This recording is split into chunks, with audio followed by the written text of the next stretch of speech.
माननीय सभापति महोदय, महामहिम राज्यपाल महोदय जी के अभिभाषण के विरोध में मैं बोलने के लिए खड़ा हुआ हूँ। तुदीय पाद पंकजम नमामि देवी नर्मदे, माई नर्मदा को मैं प्रणाम करते हुए अपनी बात रखना चाहूँगा। माननीय सभापति महोदय, हमने पूरे पुस्तक का अध्ययन किया, अभिभाषण का, बहुत सारे नदियों का उस उल्लेख रहा है, लेकिन माई नर्मदा की कहीं उल्लेख नहीं हुआ। जीवनदायिनी माँ नर्मदा जो मध्य प्रदेश की जीवनदायिनी है, प्रतिवर्ष लाखों लाख लोग माँ नर्मदा की परिक्रमा करते हैं। चाहे पूर्व मुख्यमंत्री जी हों, मंत्री जी हों, चाहे वर्तमान की हों, सीना ठोक ठोक के बोलते हैं मां नर्मदा की सुरक्षा रक्षा के लिए, लेकिन जबकि उसके संरक्षण की जब बात होता है तो कहीं उसके उल्लेख नहीं होता। माननीय सभापति महोदय, इसी सदन में ये कहा गया था कि जो छोटे छोटे नदियां जो मां नर्मदा में मिल रही हैं, उनको स्टॉप डैम बना करके उन पानियों को जो डायरेक्ट प्रवाहित होते हैं मां नर्मदा में मिलते हैं, उसको रोक करके छन करके पानी जाए। भू कटाव इतना ज़्यादा हो रहा है जिसके कारण उसके जल धीरे धीरे धीरे कम होती जा रही है, लेकिन वो भी नहीं किया गया। जो नर्मदा परिक्रमा जो करते हैं उसको पथ निर्माण की बात भी कहा गया था। आज तक 20-22 साल हो गया, अभी तक मां नर्मदा की पथ का निर्माण नहीं हो सका। माननीय सभापति महोदय, आप विषय से अलग जा रहे हैं, फिर विषय पर आपको समय कम हो जाएगा। उसी पर आ रहा हूं। माननीय सभापति महोदय, एक मेरे जिला अनूपपुर में 9 साल से उप संचालक पदस्थ हैं और उनकी विशेषता ये कि खनिज प्रतिष्ठान मद से 8 करोड़ रुपए उन्होंने लिया और लेने के बाद उस पर जब भ्रष्टाचार का आरोप लगा, आरोप के साथ 2.5 करोड़ रुपए सत्य पाए गए कि उन्होंने भ्रष्टाचार किया। कलेक्टर अनूपपुर ने लिखा प्रमुख सचिव को कि आप इसको जो निलंबित करके और इसकी जांच करें, कहीं जांच को प्रभावित न कर सके। कोई अभी एक कहावत है गांव में कि दूध दे तो गाय के लातो अच्छा लगे, तो हो सकता है उससे जो लोग मंत्री प्रभावित हो और प्रभावित हो, सरकार को अच्छा ओबलाइज करता हो, लेकिन ईओडब्ल्यू में उसको फिर पंजीबद्ध हुआ, विभिन्न धाराओं में उसके आरोपित हुए। अभी 18 फरवरी को उसका जो है अग्रिम जमानत खारिज हो गया। अब वो भाग रहा है, छुप रहा है। 1 महीना से वहां उप संचालक कौन है? कृषि विभाग जैसे विजय, वही मैं आ रहा हूं। मतलब ये जो सरकार की भ्रष्टाचार कैसे और लोग कैसे उसको संरक्षित करते हैं, ये बात मैं आपको बता रहा हूं। माननीय सभापति महोदय, कम से कम वहां एक उप संचालक तो दे दीजिए, आप उसको खूब बचाइए, क्योंकि चांदी का जूता बहुत अच्छा लगता है। मैं मानता हूं कि आप उसका संरक्षण करें, लेकिन अनूपपुर जिले में उप संचालक की व्यवस्था आप करें। दूसरा, आपको स्मार्ट सिटी की बात बड़े डंके की चोट पर किया जा रहा है। हम स्मार्ट सिटी बना रहे हैं, स्मार्ट सिटी बना रहे हैं, अच्छी बात है, बननी चाहिए स्मार्ट सिटी। वहां बिजली है, पानी है, रोड है, सड़क है, सारी सुविधा संपन्न स्मार्ट सिटी में बनाया जा रहा है। नगर महानगरों को मध्य प्रदेश के 75% आबादी से अधिक गांव में निवास कर रहा है। माननीय सभापति महोदय, आप मैं पूछना चाहता हूं सदन के माध्यम से कि आप स्मार्ट विलेज कब बना रहे हैं, उसकी कल्पना क्या करेंगे, कब वहां बिजली, पानी, रोड, सड़क मिलेगा? आज भी हम आकाश में उड़ने लगे, कहां से कहां अंतरिक्ष में यात्राएं करने लगे, दुख इस बात की है सभापति महोदय कि हम गांव से गांव को नहीं जोड़ पाए। आज भी लोग अपने मूलभूत सुविधाओं से संघर्ष कर रहे हैं।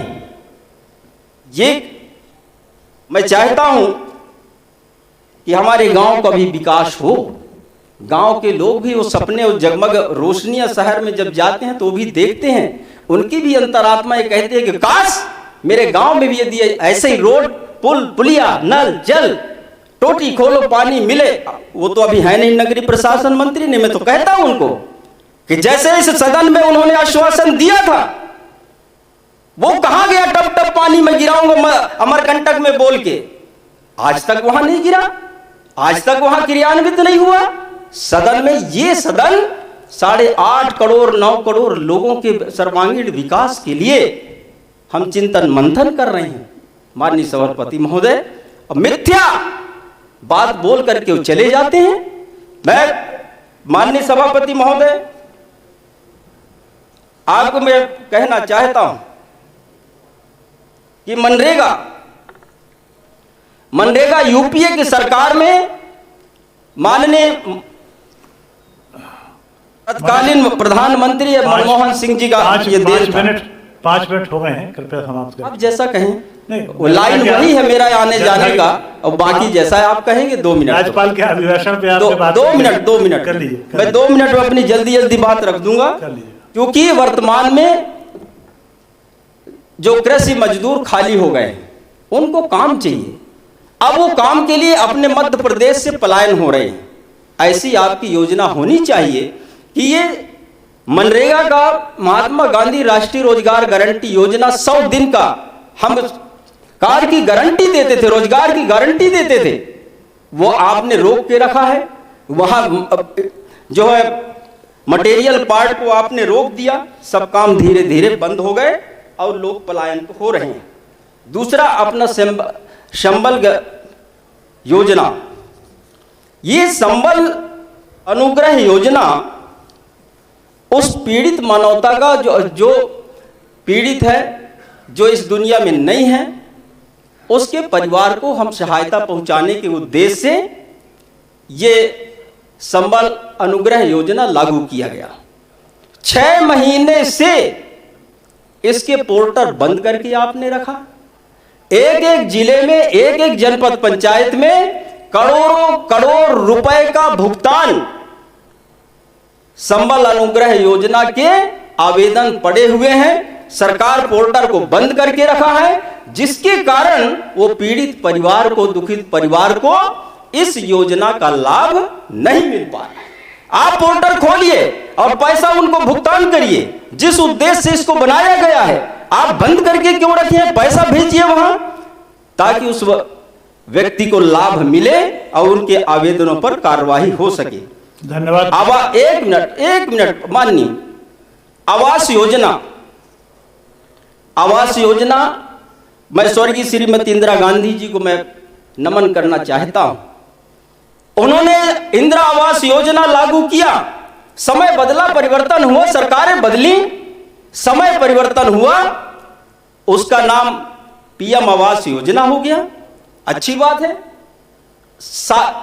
शहर में रहने वाले और गांव में जो रहते हैं बेचारे गरीब, अनुसूचित जाति, जनजाति, पिछड़ा वर्ग, सर्वहारा समाज के लोग, उनका क्या दोष है? माननीय सभापति जी, शहर में आप 2.5 लाख रुपए का आवास बनाते हैं, वहीं रेता, वहीं गिट्टी, वहीं मिट्टी, वहीं सारी चीजें उपलब्ध हैं, और गांव में जब उस आवास योजना बनेगा तो 1,20,000 का आप बनाएंगे, उसके गुणवत्ता पर क्या होगा? साथ में उसमें मनरेगा की राशि भी इंक्लूड की जाती है, इसलिए शहर और गांव में ही अंतर है। सब नहीं, 1.5 लाख नहीं, उसको और कम कर दिए, अब 1,20,000 कर दिए हैं। अरे 1,20,000 माननीय बैठे हैं पंचायत मंत्री, 1,20,000 में गांव में बनेगा और 2.5 लाख में शहर में बनेगा। क्योंकि वहां चमक दमक की दुनिया में वो रहते हैं, इसलिए वो अच्छे मकान में रहे।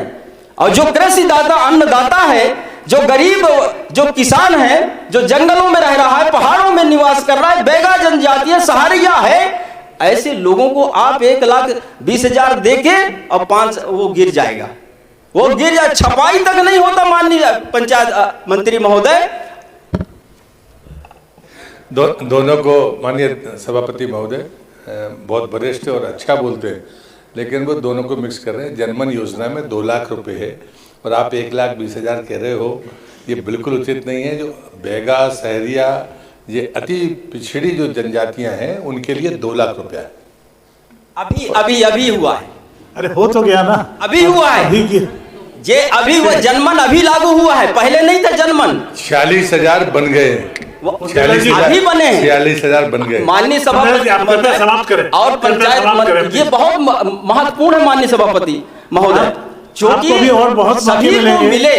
शहर में रहता है उसको भी 2.5 लाख मिले और गांव में रहता है उसको भी 2.5 लाख मिलना चाहिए, क्योंकि वो मध्य प्रदेश के जनता है, आपको वोट दे रहे हैं, आपके उसका विकास के उसके हक है, इसलिए कोई शहर और गांव का भेदभाव नहीं होना चाहिए। ऐसा मैं धन्यवाद आपको, 10 मिनट आपने मुझे बोलने का अवसर दिया, मैं बहुत आपका आभार मानता हूँ। धन्यवाद। सम्मानीय अभय मिश्रा जी।